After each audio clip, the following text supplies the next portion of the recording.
సంథాలీ భాష రక్షకుడు, old చికీ script మరియు సంస్కృతి శ్రీ చరణ్ హెంబ్రమ్, పద్మశ్రీ 2026.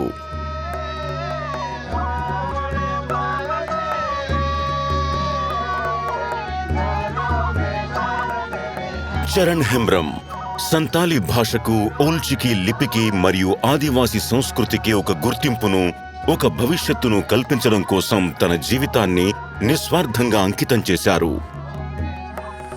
విధి అతని తండ్రిని దూరం చేసినప్పుడు చరణ్కు కేవలం 2 ఏళ్లు.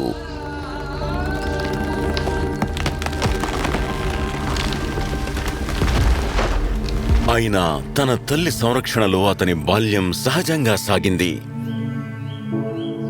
మొక్కను చెట్టుగా పెంచడానికి ఒక తోటమాలిలా చిన్న చరణ్కు ఒక గురువు అవసరమయ్యాడు.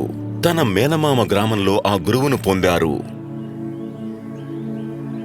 అక్కడ నేర్చుకున్న ఓల్డ్ చికీ లిపి ఒకనాడు సంతాలీ సమాజం మొత్తానికి స్వరంగా మారబోతోంది.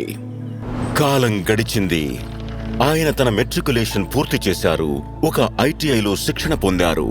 ఒక సాధారణ ఉద్యోగం కోసం చూస్తుండగా జీవితం ఒక అనూహ్య మలుపు తిరిగింది. ఒక రైలు ప్రయాణంలో ఆయన తన సర్టిఫికేట్లని పోగొట్టుకున్నారు. దిక్కుతోచని స్థితిలో ఆయన మరోసారి తన గురువు వద్దకు తిరిగి వచ్చాడు.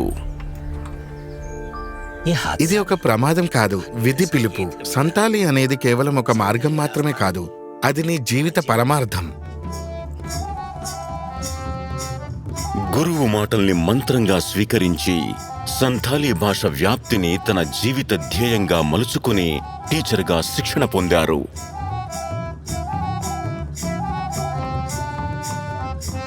అలా గ్రామాల్లో, స్కూల్స్లో, ఆశ్రమాల్లో,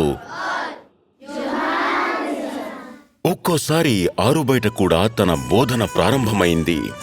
అడ్డంకులు ఎదురైనా ఆయన ఎప్పుడూ ఆగలేదు. ఒక్కొక్కటిగా వందలాది ఆశ్రా కేంద్రాలలో వేలాది మంది పిల్లలు సంతాలీ విద్యను పొందారు.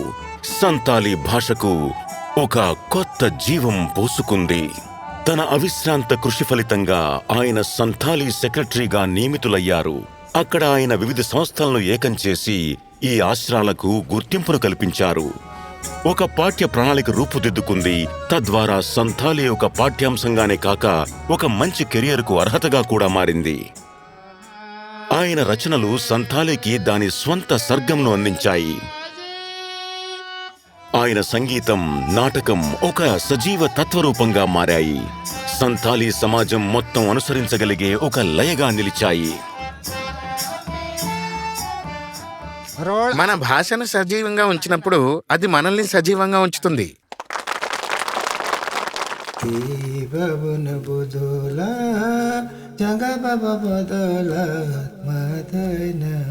శ్రీ చరణ్ హెంబ్రమ్ గీతాలు పండిట్ రఘునాథ్ ముర్ము శాశ్వత తత్వాన్ని సజీవంగా నిలిపాయి.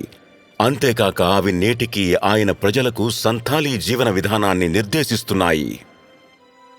శ్రీ చరణ్ హెంబ్రమ్, పద్మశ్రీ 2026. శతకోటి వందనాలు.